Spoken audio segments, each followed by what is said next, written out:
Hello, everyone. I'm Ann Baird, Extension Educator with the School of Environment and Natural Resources at The Ohio State University. I'd like to welcome everyone to our first webinar in the fall series, Research to Practice, Addressing Non-Point Source Pollution in Ohio.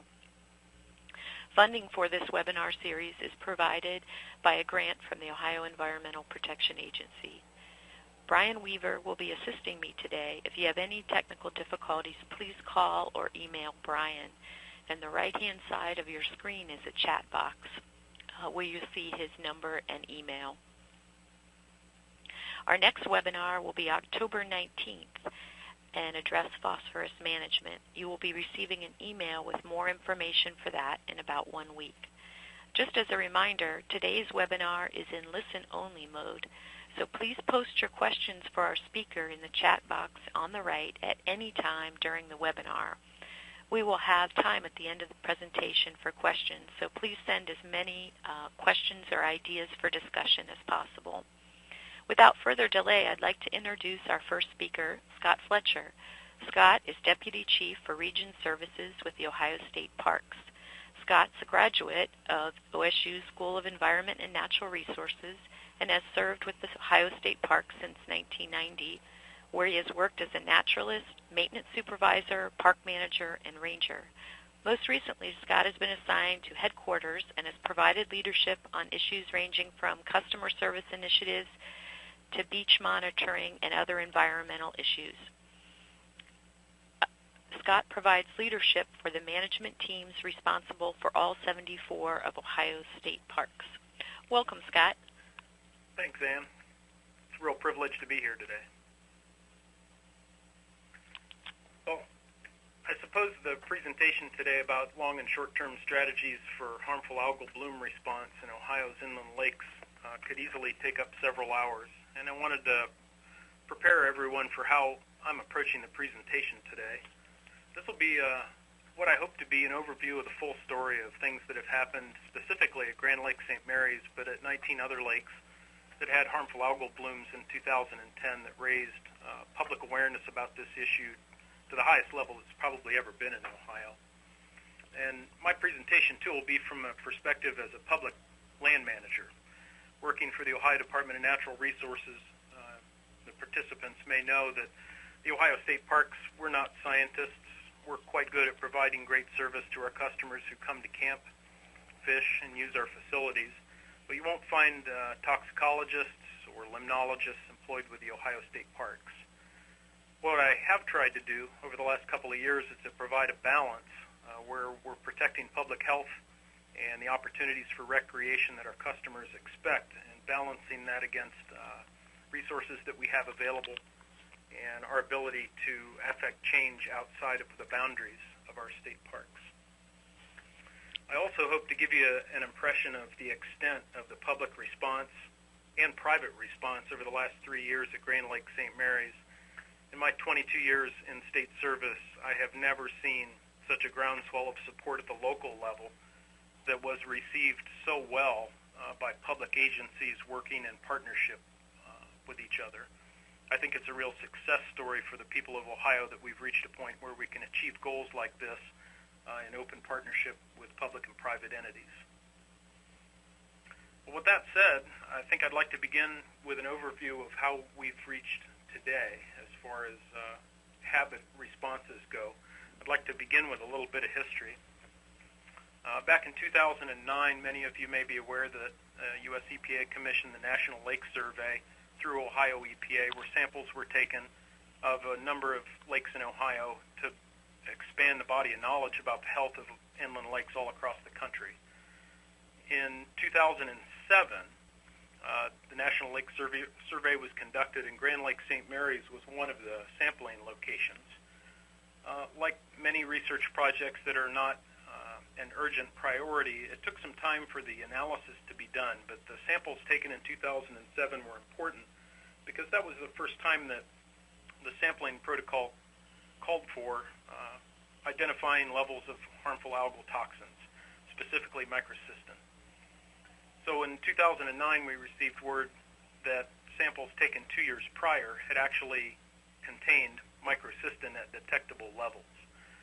At that time, in '09, Ohio, the state agencies specifically, had only recently begun to discuss harmful algal blooms.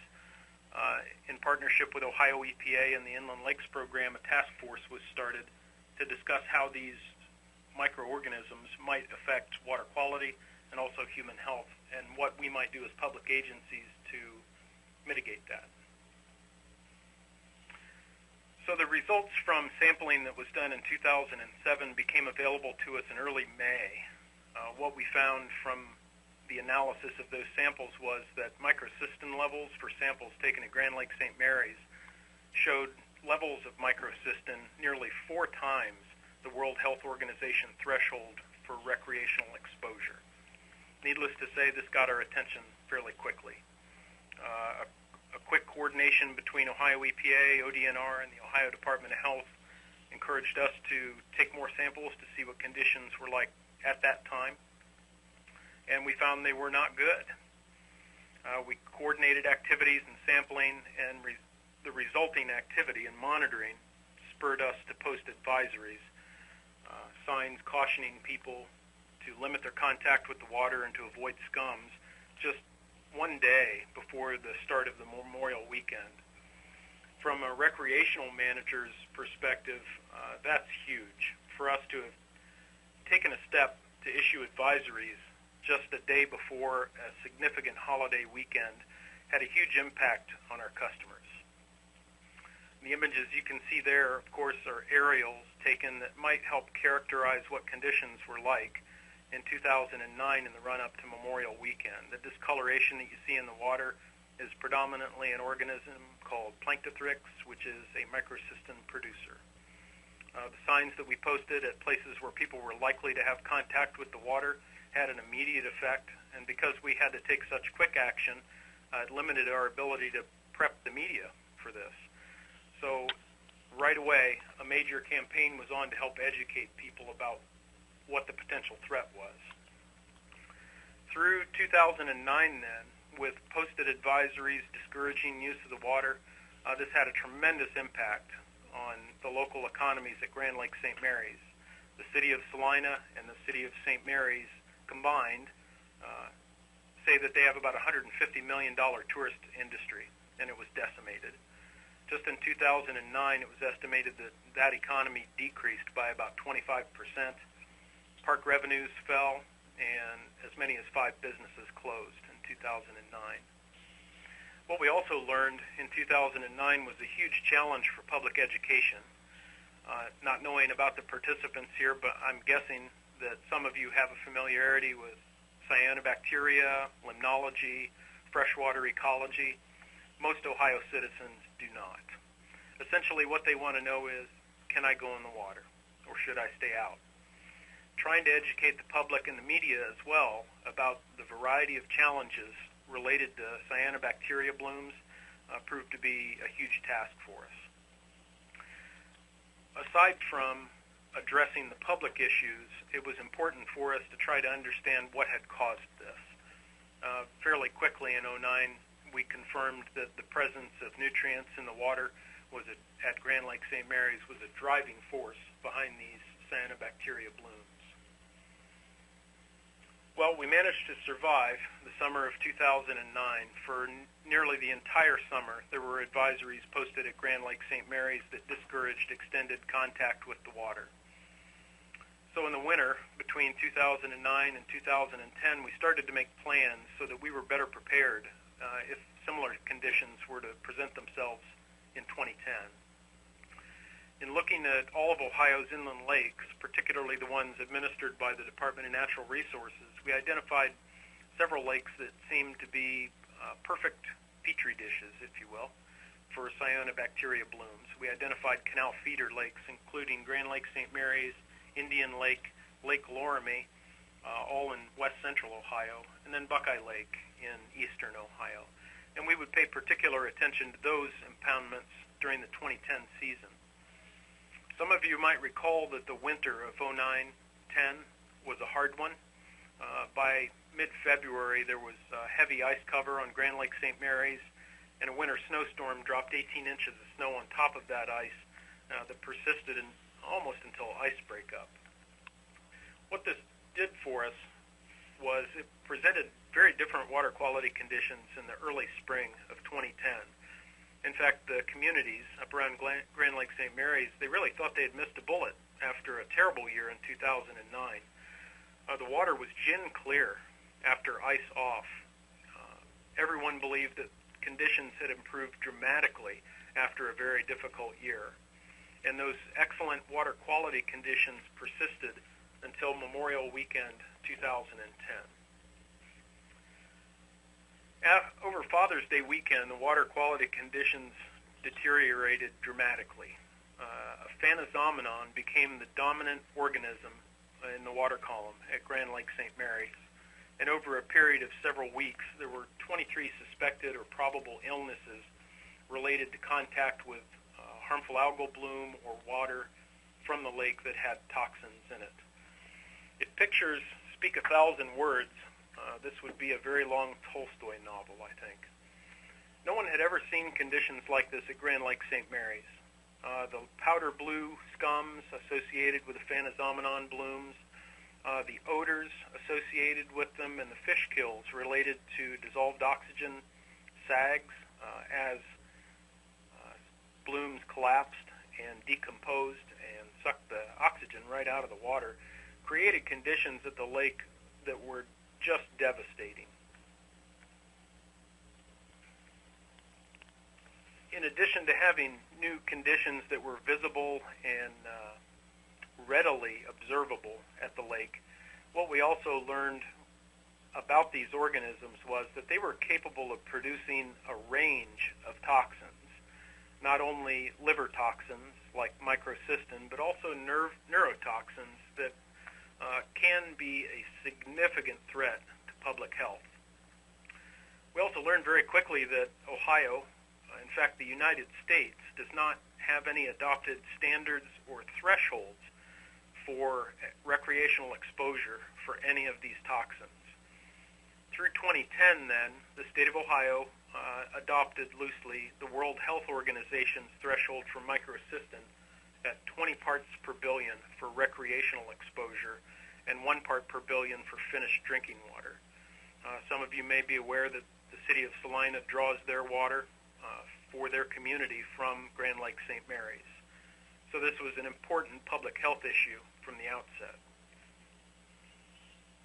A whole range of monitoring took place in 2010, not only at Grand Lake St. Mary's, but as the summer went on, particularly in mid-July through mid-August, we had 19 other lakes administered by ODNR that presented harmful algal blooms of varying severity. In some cases, for example, at Blue Rock State Park in southeast Ohio, that lake, a 15-acre impoundment, showed conditions very similar to Grand Lake St. Mary's.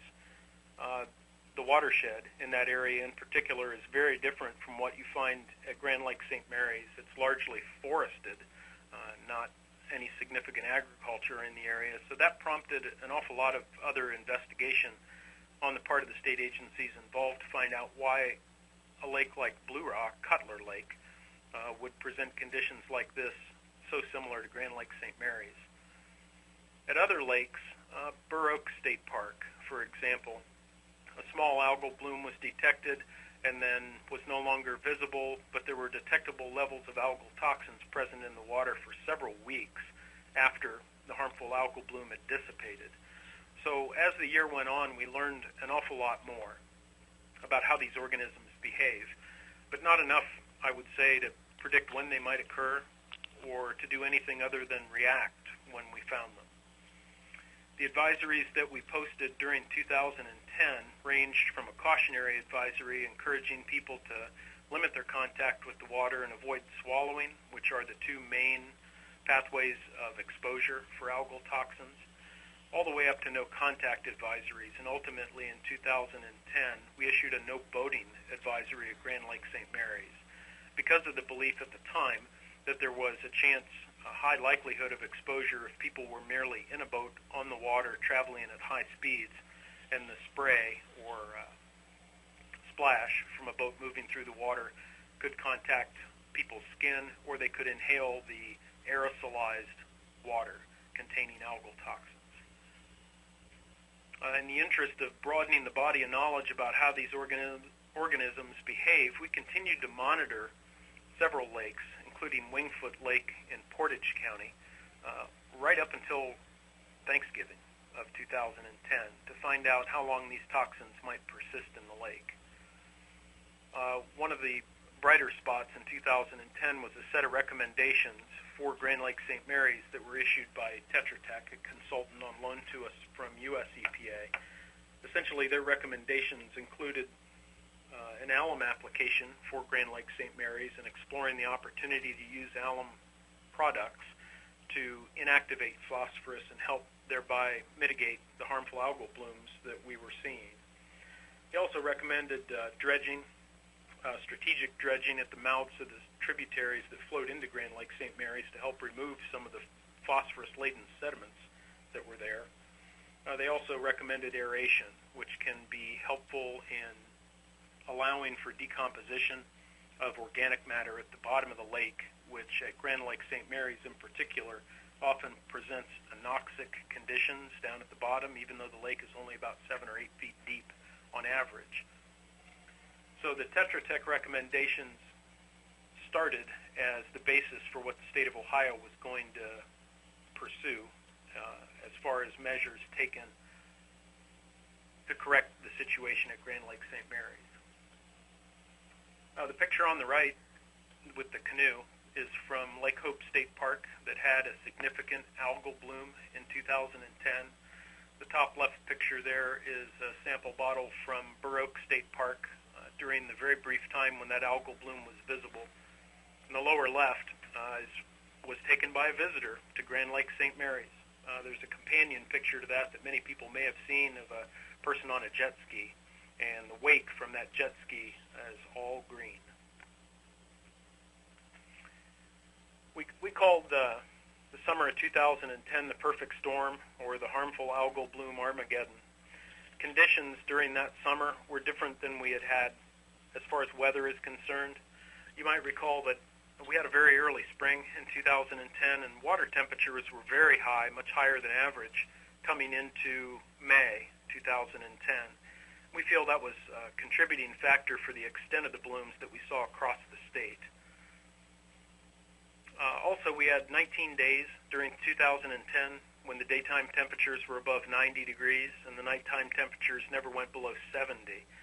So the combination of higher water temperatures earlier in the season, we think, contributed to the dominance of these organisms.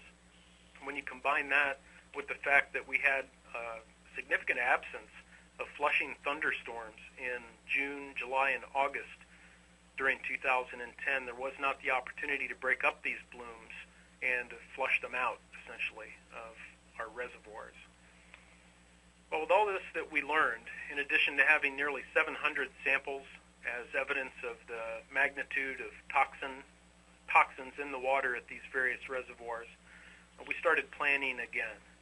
The winter of 2010 and 2011, we put together a multi-agency task force that included representatives from ODNR, the Ohio Department of Health, and Ohio EPA, and we were focused on having a much more well-defined strategy for the future. One outcome of that task force was to establish exposure thresholds for the state of Ohio based on best available research. Those thresholds are available as part of the harmful algal response strategy that can be found at www.ohioalgaeinfo.com. That document in great detail outlines how the state of Ohio responded to harmful algal blooms in 2011. As I mentioned, weather patterns were thought to be a key factor in the dramatic algal blooms that we had in 2010. In 2011, we were hopeful that we would have different conditions, and in fact we did. We had a cool, wet spring this year, lots of rain early in the year. The weather patterns clearly were very different from 2011, and we attribute most of the reduction in the significance of blooms this year to basically weather patterns. Conditions in the lakes did not change noticeably. The HAB event at Grand Lake for this year, the local community said that it just looks like Grand Lake again. Now, anyone familiar with that particular lake knows that it's been a green lake for a very long time. It's been described in detail as a highly hyper-eutrophic lake with phosphorus levels well over 200 micrograms per liter, where the optimal range is 25 to 50. So there are an awful lot of nutrients in that lake that support these algal blooms. Through the year then, beginning just after Memorial Day, we had detectable levels of microcystin in the lake again at relatively high levels throughout the season, but not nearly as high as in 2010. Fewer inland lakes this year exhibited harmful algal blooms, and again, we attribute that largely to the weather patterns, particularly the water temperature and the increase in precipitation, specifically thunderstorms. There's been an awful lot of focus on Grand Lake in particular, but also several other lakes around the state. Probably don't need to point out that the western basin of Lake Erie is likely to be our next hot spot for the coming decade, perhaps, until we get a handle on exactly how these organisms function and what we can do to ameliorate the potential threat to human health. At Grand Lake in particular, though, we've reviewed research from Heidelberg College. Two of the most important findings, as far as we're concerned, include that the majority of the nutrients at Grand Lake St. Mary's enter the lake itself during just 4 or 5 rain events in the early spring. Fully 85 or 90% of the phosphorus that's entering the lake is coming in during thunderstorms when the ground is either saturated or still frozen. Probably the most surprising finding that may have implication for watershed managers is that the majority of the nutrients that are entering Grand Lake St. Mary's are not soil bound. They're dissolved in the water. That fact alone presents a huge management challenge for people who are trying to limit nutrient transfer from watersheds into lakes. Ohio EPA has also been very involved and supportive. They provided for weekly monitoring at Grand Lake St. Mary's since 2009, not only in the main lake but in the tributaries, all 8 of them. The monitoring shows that nutrients are entering the lake and they do not appear to be leaving. In March this year, phosphorus levels were measured up in the 450 micrograms per liter range, entering the lake from the tributaries. And the outflow at the West Bank spillway, phosphorus was only about 80 micrograms per liter. What that tells us is that phosphorus is coming into the lake and staying. More recently, in 2011, Ohio EPA arranged for continuous monitoring using some water quality sondes purchased from Yellow Springs Instrument. Those devices were put in place just in advance of a large-scale alum treatment we conducted at the lake. These devices provided data every 15 minutes about water quality indicators like dissolved oxygen, temperature, pH, and other things. They gave us the ability to characterize what was going on in the lake, and we did learn some surprising things that I'll share in just a moment. So, as far back as 2010, as part of the Tetra Tech report on recommendations for Grand Lake St. Mary's, we put together a multi-year action plan, and we are actually in year 2 of that plan right now. The initial report called for an alum demonstration project, which was successfully completed, to install sediment collectors along tribs that feed Grand Lake St. Mary's. That's also been completed. Strategic aeration was done in partnership with the Lake Restoration Commission at Grand Lake St. Mary's. They raised about $600,000 in local money to provide aerators in several embayments along the lake shore, providing oxygen that gets down to the bottom to help facilitate decomposition of organic matter was believed to be an important part in helping get a handle on the nutrient loading in the lake.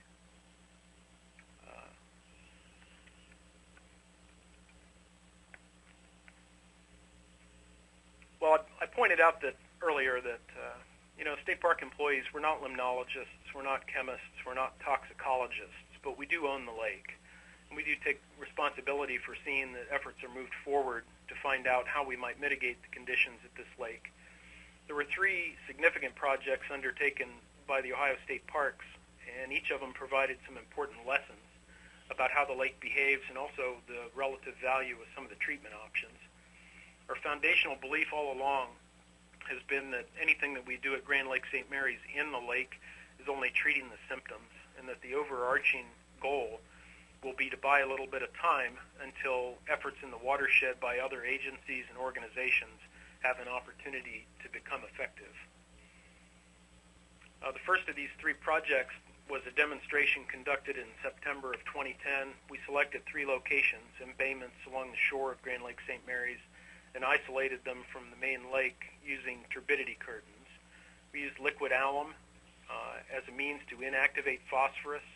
It was a buffered alum dose using aluminum sulfate and sodium aluminate so as not to adversely impact pH in the water. We also conducted a spring demonstration using some of the lessons learned from the fall demonstration at 3 locations along the shoreline. These were different locations than used in the fall. The 3 main goals of the project were to evaluate the use of granular alum, to use a liquid alum dose at a higher rate than we had used in September of 2010 to inactivate more phosphorus. The goal of the project was to inactivate 80 to 90% of the available phosphorus in the treatment area and be able to sustain it at least 50% over a period of time. The third part of this spring program was to use a granular hydrogen peroxide material to burn through organic matter if we had an early bloom, for example, or if there was no organic matter in the water column, to allow that hydrogen peroxide to sink to the bottom to help oxidize sediments, with the expectation that that oxidation process would help liberate phosphorus from the sediments and make it available for binding with the alum. And probably the most widely known as far as the media is concerned effort at Grand Lake St. Mary's was a large-scale treatment of a 4,900-acre area at about the mid-lake, where we applied about 2.5 million gallons of alum to inactivate phosphorus in that area. That area was chosen because the deepest portions of the lake were found through core sampling to have the highest concentrations of phosphorus. Now, everybody has limitations. Ours, in this case, happened to be dollars. We allocated $3.5 million to a project that would probably inactivate 1/3 of the available phosphorus in the treatment area. Because Grand Lake St. Mary's is 12,000 acres, 5,000-acre treatment area is only a fraction of the total water surface area. We expected that this project would inactivate about 17% of all the phosphorus in Grand Lake St. Mary's that might be contributing to harmful algal blooms. It's a diagram, a rough one, of the treatment area itself. There again, the mid-lake treatment area is just about 1/3 of the total surface area of the lake. I think it's easy to say that this was nothing short of an industrial effort. 2.5 million gallons of aluminum sulfate and sodium aluminate applied over a 27-day period was quite a feat of engineering. 2 barges were custom made by a private contractor engaged to carry out the work, and they were making application for 12, 14, 16 hours a day over the entire treatment period.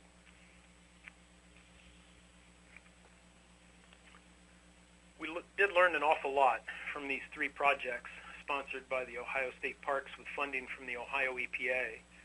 The fall 2010 demonstration showed us that making application during a heavy bloom of harmful algae significantly reduces the effectiveness of the alum. Essentially what it does is the alum binds with organic matter, not so much phosphorus that's available. And as the organic matter sinks to the bottom with the alum, the phosphorus is released again into the water column and made available for yet another bloom. We learned that turbidity curtains, they can only maintain isolation for a short period of time. In a dynamic system like an inland lake, it's very difficult to pick one channel or an embayment and separate it from the lake for any extended period of time. finally, the other take-home from the fall demonstration was that water quality conditions have to be monitored very closely. Initially, we were very concerned about pH because aluminum sulfate is a salt of an acid and sodium aluminate is a salt of a base. We were very concerned about adversely impacting pH, and what we found was that once we got that balance right, the more important factor was dissolved oxygen. We found conditions where dissolved oxygen levels at the bottom in our demonstration areas were below 1, which is widely accepted among limnologists as conditions where fish are not likely to survive. The spring demonstrations built upon what we learned in the fall demonstrations, but Mother Nature did not cooperate with us very well. Heavy rains, we had about 4.5 inches of rain in the 4 or 5 days after we made application in the spring of this year. The granular hydrogen peroxide, we were not able to demonstrate that that showed any increase in effectiveness of alum by oxidizing organic matter, either in the water column or on the bottom. The granular alum did not show sustained improvement, but that may have been attributable to the heavy rains that we received. And the higher dosing rate for liquid alum showed better initial results than in the fall, but those results, we were not able to sustain them. The large-scale alum treatment, as I said, this was an industrial job. It was quite a sight to behold to see a vessel that can carry 15,000 gallons of alum product and make application to a large area, 30 acres at a time, in about 40 minutes. Although the project is beyond what a homeowner would probably be able to do, the principles are transferable. If we reach a point where we're able to demonstrate that there is a balanced blend of aluminum sulfate and sodium aluminate, or if a commercial product is developed, I think there may be an opportunity for homeowners or landowners to do applications like this on their own. With that in mind, adding anything to the waters of Ohio is certainly going to subject a landowner to requirements under the NPDES permit process. Finally, we learned that the continuous monitoring at Grand Lake St. Mary's revealed quite a lot to us about conditions at the lake. The monitors that I mentioned earlier were placed a half meter below the surface and a half meter above the bottom at 4 locations out in the mid-lake, close to the mid-lake treatment area. What we learned is that for a lake that's 12,000 acres big and only 6 to 8 feet deep on average, this lake does occasionally show evidence of stratification, a difference of temperature of more than 1.5 degrees between top and bottom. We also did see some dramatic differences in dissolved oxygen levels between areas closer to the surface and areas closer to the bottom. As sediments start to decompose, they consume oxygen, and during the day, at nighttime, cyanobacteria actually go through the dark reduction, and they consume oxygen in the water. So we had updates every 15 minutes, 24 hours a day for a period of about 2 months about what water quality conditions were like. This helped us to explain, for example, anecdotal evidence through time at Grand Lake St. Mary's when conditions above the water, it would be a beautiful sunny day, but residents around the lake would see significant fish die off. Knowing what we know now about the differences between water quality conditions near the surface and near the bottom, we think it's likely that water at the bottom became anoxic and thereby created fish die-off.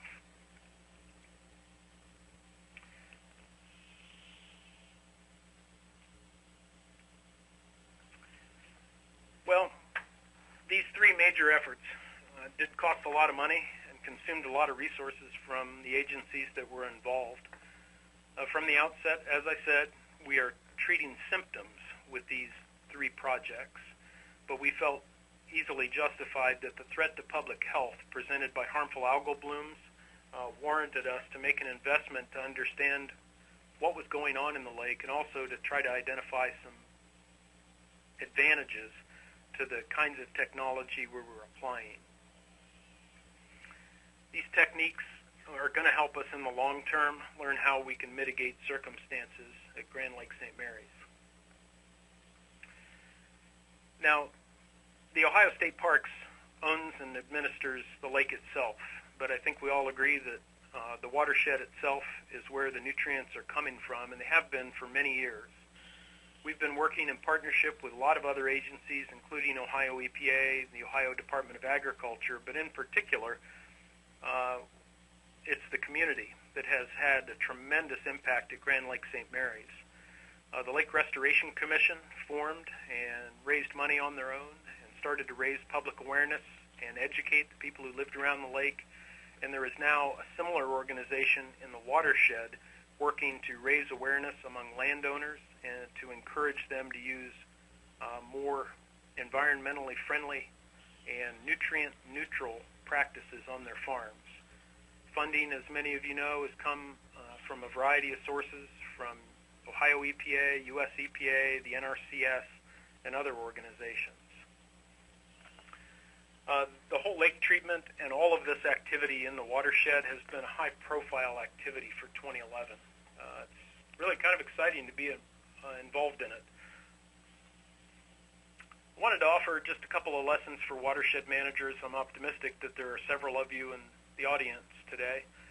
The takeaway lessons that I thought might be most applicable include that the nutrients entering Grand Lake and other impoundments like Grand Lake are largely dissolved.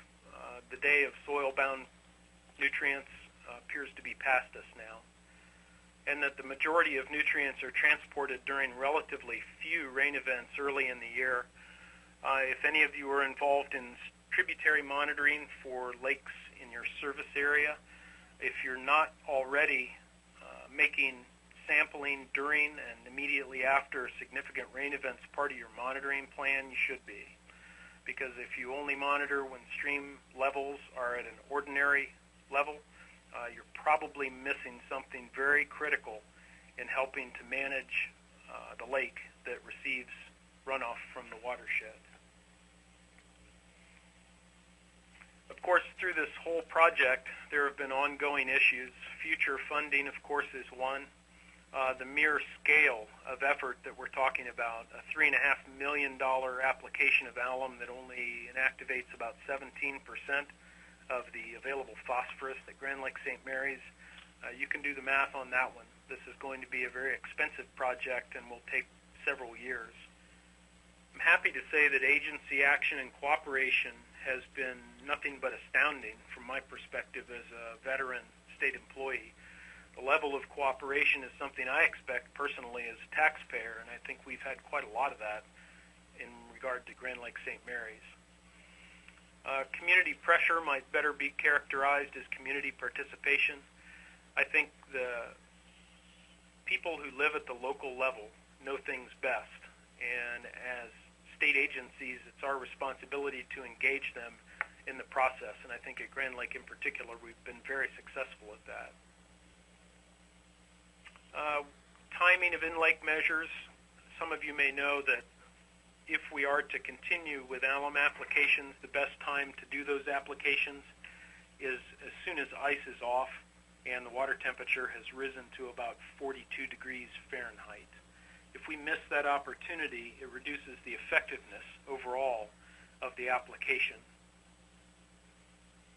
Owning load issues is another important factor. We recognize that nutrients, specifically phosphorus, come from a variety of sources.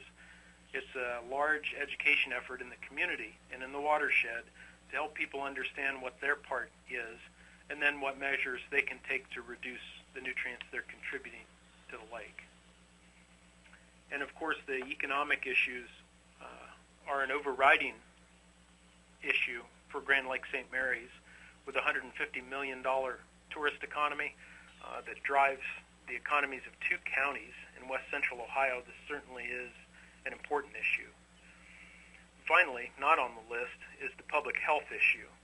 As land managers, beach managers, lake managers, we have a responsibility to make sure that the public understands what the relative risk is. This issue of harmful algal blooms, I've never experienced anything like it. a statewide issue with impact on public health. I don't think there's been an issue like this since perhaps the mid to late 1970s, when government agencies were encouraged to start monitoring beaches for bacterial contamination. This is not an issue that's going to go away soon, and I'm optimistic that cooperation between state agencies and private partners is going to help us continue to move in the right direction.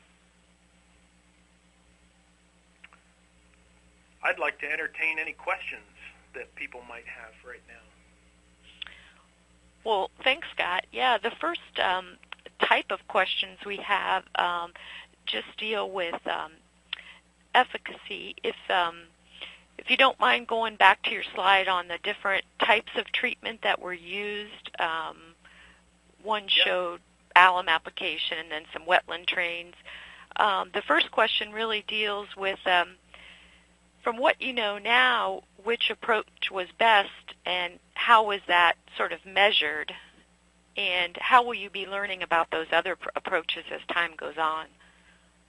Am I on the right slide that you referred to, Ann? Yes. Well, the alum demonstrations and the large-scale alum treatment, they have fairly straightforward ways to measure. We take before and after samples of the water column and also the sediments, and if our goal is to have an overall reduction, sustainable reduction of about 50% of the amount of phosphorus that's in the water and sediments, that's relatively easy to measure. The demonstration we performed in September of 2010 had a sustained reduction of about 50% at 1 out of 3 areas, which indicated to us that the dosing rate was not sufficient. We corrected that in the spring 2011 demonstrations and found, although we weren't able to maintain it, the initial reduction was closer to 90% just by using a higher dosing rate of alum.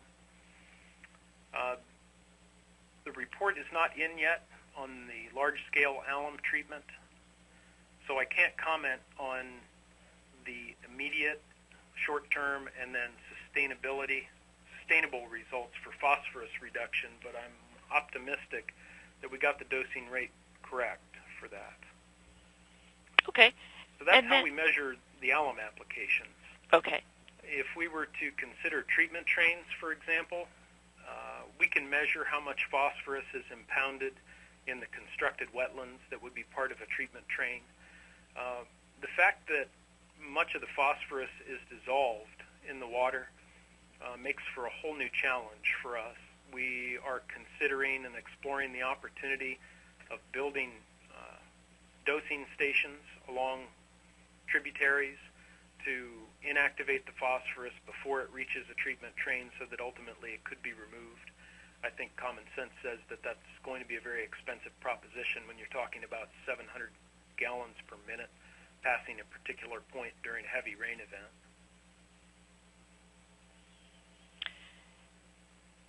Yes, and we had a question about how long is P inactivation expected to last with these treatments of alum?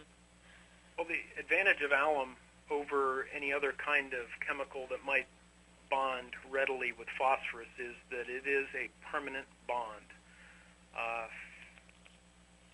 Ferrous-based chemicals have been used in other applications to inactivate phosphorus. The downside of using an iron-based compound is that oxidation ultimately will break down that bond. The phosphorus-alum bond is a permanent one, and we're not aware of anything in nature that can break that bond. So that phosphorus is permanently inactivated. We'll go on to a little bit more about treatment, and you mentioned a potential, or actually an adverse effect with some of the lower DO. Someone asked if that may have had anything to do with the lack of aeration due to the lack of activity in the lake at that time. In 2010? Yes. It may have. At a large, shallow lake like Grand Lake St. Mary's, aeration primarily occurs 2 ways. One is photosynthetic processes of organisms in the water column during the day releasing oxygen. We saw that the water at Grand Lake St. Mary's reach saturation pretty routinely on sunny days. There just was not the opportunity to have more oxygen dissolved in the water. Wind action is the other one. The prevailing winds there in Auglaize and Mercer counties are out of the southwest. So the churning effect of waves not only adds oxygen to the water, but it also helps to mix oxygenated water from the top down to the bottom. You mentioned that actually on the management questions, we had one other about dredging. How is the call for dredging reconciled with the study that says the nutrients are dissolved instead of bound to the sediment? Well, a large percentage of the phosphorus is dissolved, but it can be bound with organic matter when it is taken up by harmful algal blooms, for example, and when it sinks to the bottom. Large percentage is dissolved, but there still is sediment-bound phosphorus there in the lake. And the strategic dredging that we do is primarily at the mouths of the streams, where as water enters the lake and slows down, sediments tend to sink to the bottom. So although dredging is not the magic bullet, nor is an alum treatment, I think in combination, all of the things that we're doing are going to help move us down the road towards some solutions. Yeah, and Scott, you'd mentioned about management being difficult due to the fact that most of the phosphorus seems to be dissolved. Could you talk more about that just from your own perspective? And then I have some specific questions about some approaches some of our participants thought about. Sure. Well, as a management challenge, if much of the phosphorus is dissolved, say 50 to 60%, and it does reach the lake itself, we would have to find some way of inactivating that phosphorus. And at this point, the only thing we're aware of that would be able to do that, to strip phosphorus out of the water column, would be to use a product like alum. In trying to intercept those nutrients before they get to the lake, that presents a very difficult challenge. I try to describe, I guess, in a left-handed way. I stated earlier that most of the nutrients are entering the lake during 4 or 5 rain events during the year. The volume of water that we're talking about is nothing short of staggering. If anybody has stood along the banks of a rain-swollen stream, you have an impression of how much water we're talking about. Trying to treat water before it enters the lake would be a very difficult engineering challenge and also probably very expensive. The construction of treatment trains, and these are nothing more really than constructed wetlands, might help slow down the water and give those nutrients an opportunity to be taken up by an organism, and then that organism would stay in the treatment train rather than entering the lake. Is there any hope, or have you heard anything about Salina and the South Shore area being classified as a small MS4 area, so the requirements for ordinances related to post-construction, illicit discharges, and education can be completed in this area? That's news to me. We also had some questions related to specific things that were done, such as carp removal. Was that something you're familiar with, and how valuable was that? Yeah, absolutely. I mentioned dredging and alum treatment and aeration, but also some thoughts from another private partner, Battelle. They recommended rough fish removal. And people in the community were also very supportive of that idea, and we've been removing carp and other bottom-feeding fish for most of the summer. I think at last count we were up to about 11 tons of fish that we'd removed using trap nets. The purpose of removing rough fish, because they're bottom feeders, they do stir up the sediment and eat it, and as they process it through their gut, what comes out is phosphorus readily available to fuel harmful algal blooms. By removing rough fish, we help limit the recycling in the lake of the nutrients that might be available for harmful algal blooms. I think in the larger scope of things, this is a smaller piece. I don't think that even 11 tons of fish being removed from the lake is going to have a dramatic effect on water quality conditions. However, I think it is part of the plan. it certainly has shown us some big fish. Other lakes across the country that have used alum treatments have also done things like drawing down water levels and then removing all the rough fish out of the lake. In a 12,000-acre lake, that's just not practical. I don't think it's possible that we could remove all the rough fish. We're going to move now to collaboration. You mentioned there some interesting public and private partnerships that come together. Can you talk any more about that, and especially in terms of addressing the sort of prevention of the problem of phosphorus in these type of lakes? Well, one example would be with the Lake Restoration Commission. That is a group of community leaders and also a forum for other community organizations like the Lake Improvement Association and others. One of the things that they've helped with this year that I found to be very valuable was we commissioned a study through the Western Ohio Education Foundation in cooperation with the Lake Restoration Commission for them to engage an outside objective organization to review more than 65 different offers of technology for use in improving water quality at Grand Lake St. Mary's. Their report is due out soon, but having an outside organization review those things was very helpful to us. People also had some questions about adverse effects. Could you talk any more about ones that we're seeing with the alum treatment or any other approaches that you know about? Well, of course, I've been most deeply involved in the alum applications, and from our perspective, there were no adverse impacts. The projects were designed specifically not to impair the water quality that might affect fish populations, for example. Things like pH and monitoring dissolved oxygen were very important while we were carrying out the projects. Alum is probably the fifth most common element on Earth, and it's used in a variety of applications, everything from food production to processing drinking water and wastewater. There was no downside from our perspective, provided the projects were designed properly. What would you recommend for other lake managers as they begin to look at this problem? I think from a personal perspective and professional, you have to have a clear understanding of what is going on in the lake and the tributaries that feed it.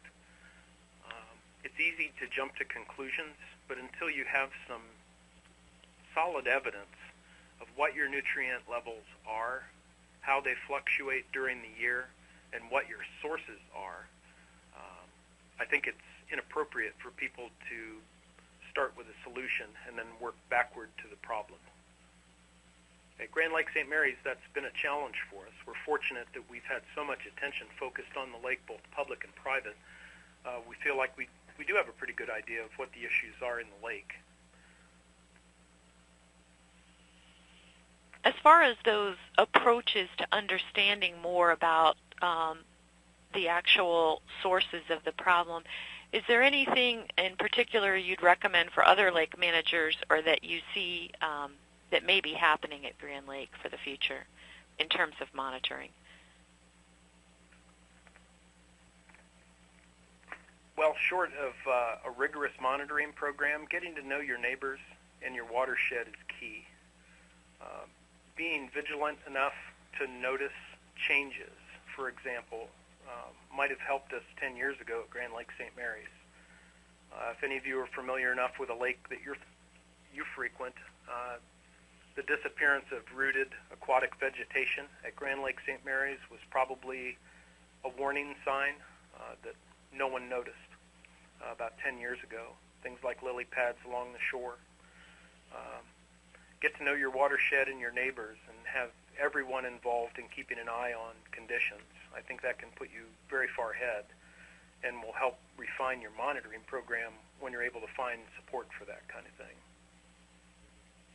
Do you think was any specific monitoring on streams feeding into Grand Lake going to be conducted as a result of this, or do you see that happening? I think it's ongoing, Ann. Ohio EPA has been monitoring the tributaries for 3 years now, and that's expected to continue. We also had a question more about preventative measures. Are there any specific ones maybe that we haven't mentioned that the state should consider to avoid future HAB issues in Lake Erie? Wow, that's a good question. Because the streams that flow into the western basin leave Ohio and come back in, I think this is going to require a multi-state commitment.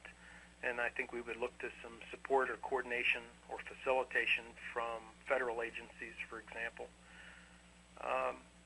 Taking care of your own watershed and trying to ensure that you're not contributing to the problem, even if that problem is 70 or 80 miles downstream, I think might be a good place to start.